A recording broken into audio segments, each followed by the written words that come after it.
ఇదే విషయాన్ని గడిచిన 3 రోజులుగా మీడియా సమావేశంలో చెప్పాం. అట్ ద సేమ్ టైం ఎన్నికల కమిషన్ దృష్టికి కూడా తీసుకెళ్ళాం ఈ పరిణామాన్ని. జిల్లా ఎన్నికల అధికారికి, రాష్ట్ర ఎన్నికల అధికారికి ఇద్దరు దృష్టికి తీసుకెళ్ళాం. ఇప్పుడు ఇది సరిపోదన్నట్టుగా ఫర్దర్ అప్డేటెడ్ కుట్ర ఇంకోటి జరుగుతూ ఉంది. నిన్న రాత్రి నుంచి ఎర్రిపల్లి గ్రామంలో, అదేవిధంగా నల్లపరెడ్డిపల్లి గ్రామంలో, కొత్తపల్లి గ్రామంలో టీడీపీ నాయకులు ఇంటింటికి పోయి డబ్బు పంచడంతో పాటు ఇప్పటికే ప్రభుత్వం దాదాపు ఒక 80-90% ఇళ్లకు ఎన్నికల కమిషన్ దగ్గర నుంచి ప్రతి ఇంటికి ఓటర్ స్లిప్ వెళ్ళింది. ఆ ఓటర్ స్లిప్లో చాలా స్పష్టంగా వాళ్ళ యొక్క పేరు, వాళ్ళ యొక్క సీరియల్ నెంబరు, వాళ్ళు ఏ బూత్కి వెళ్ళి ఓటేయాలనే సమాచారం ఆ ఓటర్ స్లిప్లో ఉంటుంది. ఇప్పుడు టీడీపీ నాయకులు చేస్తూ ఉన్న తంతు ఏంటంటే డబ్బు ఇచ్చి ఆ ఓటర్ స్లిప్ వెనక్కి తీసుకుంటా ఉన్నారు.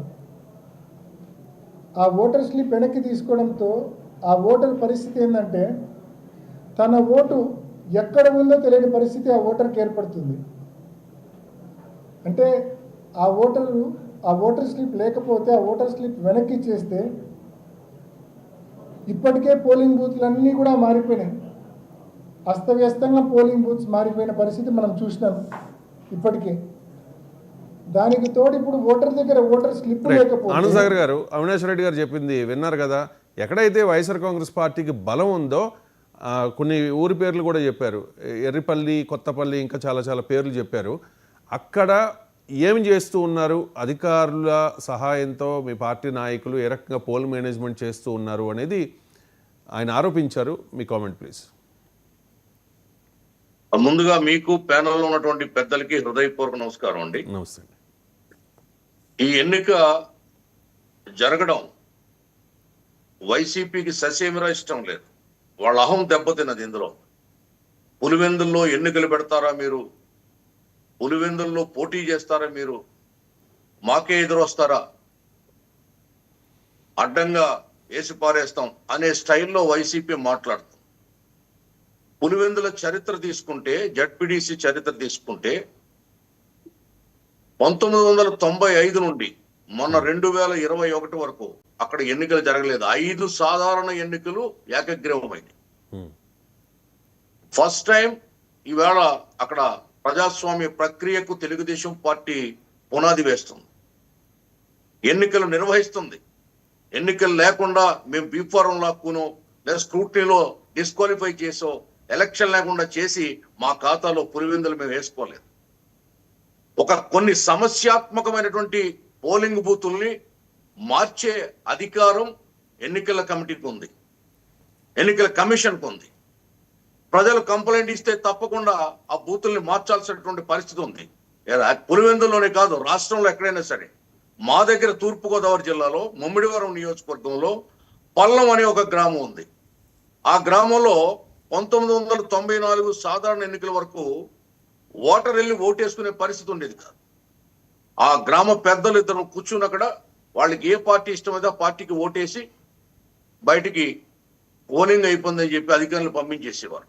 ఇటువంటి సిస్టమ్స్ అన్ని కూడా తెలుగుదేశం పార్టీ అధికారంలో ఉన్నప్పుడు మార్చుకుంటూ వచ్చింది. అలాగే మొన్న అసెంబ్లీ ఎన్నికలకు ముందు కూడా ఈ రాష్ట్రంలో 27 లక్షల పైచిలుకు బోగస్ ఓట్లను, ఓటు దోపిడీని అరికట్టింది, నివారించింది తెలుగుదేశం పార్టీ.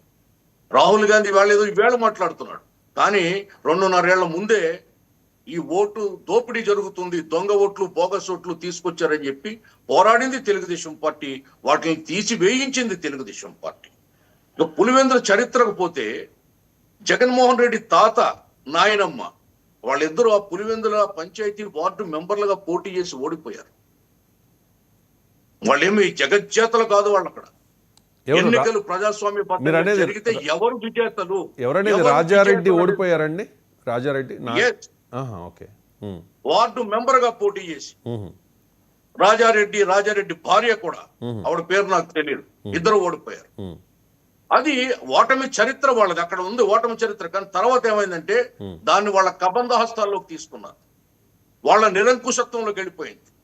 ఆ సంఖ్యలని ఈవేళ ఆ శృంఖలాలని తెంపడానికి తెలుగుదేశం పార్టీ ఎన్నికలు నిర్వహిస్తుంది అక్కడ. దీనికి ఏవేవో భాష్యాలు చెప్తున్నారు. ఆడెవడో కుంటోడు ఉండేవాడట, నేను కూర్చుంటే లెగిస్తే మనిషిని కాదని. రైట్. కానీ ఇక్కడ నేను లెగిస్తే కొన్ని మనిషిని కాదని సాంప్రదాయాలు తెలుగుదేశం పార్టీ మొదటి నుంచి పాటిస్తూ వస్తోంది.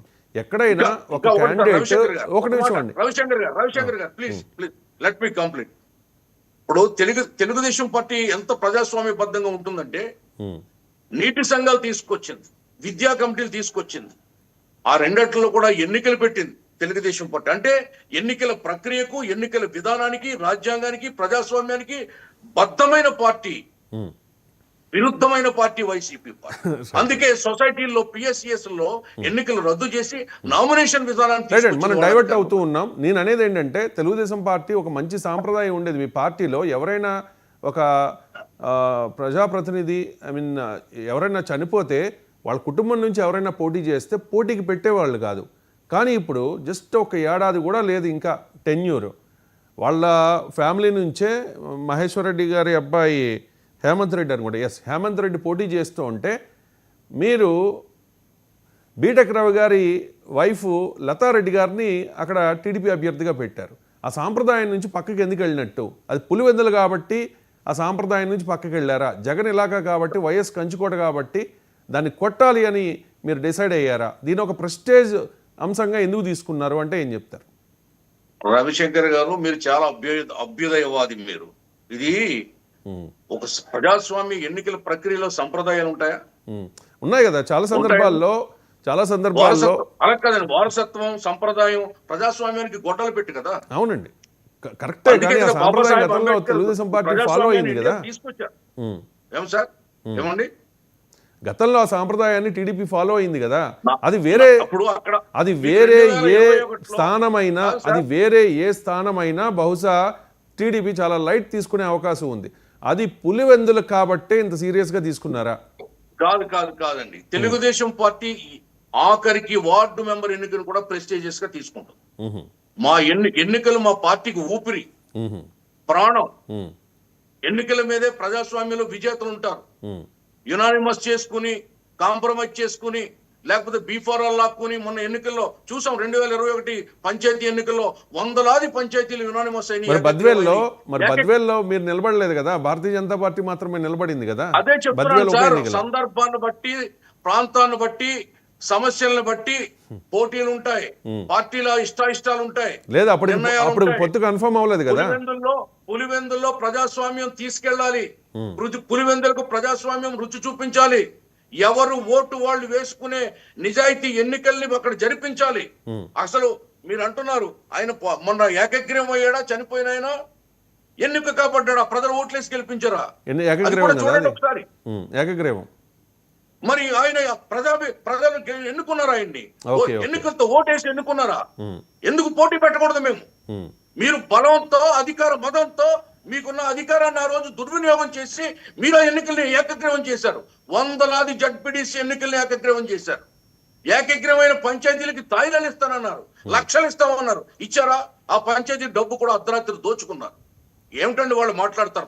అంటే ఏకగ్రీవం అవ్వడాన్ని మనం నెగిటివ్ గానే చూడకూడదు. ఏకగ్రీవం అయితే అదొక ఆదర్శ పంచాయతీ, బలవంతపు ఏకగ్రీవాలు, అధికార మతంతో చేసినటువంటి ఏకగ్రీవాలు. మేము ఏకగ్రీవం చేయట్లా. రైట్, మీరు చేస్తే అలా అనొచ్చు, వాళ్ళు చేస్తే ఇంకోరా అనొచ్చు. కానీ అది ఎవరికి నచ్చినట్టు వాళ్ళు. ఆనాడు టిఎన్ శేషన్ ఎన్నికల కమిషనర్ తీసుకొచ్చినటువంటి విప్లవాత్మకమైనటువంటి ఎన్నికల మార్పులు అయితే ఉన్నాయో వాటిని తెలుగుదేశం పార్టీ తూచా తప్పకుండా పాటిస్తుంది.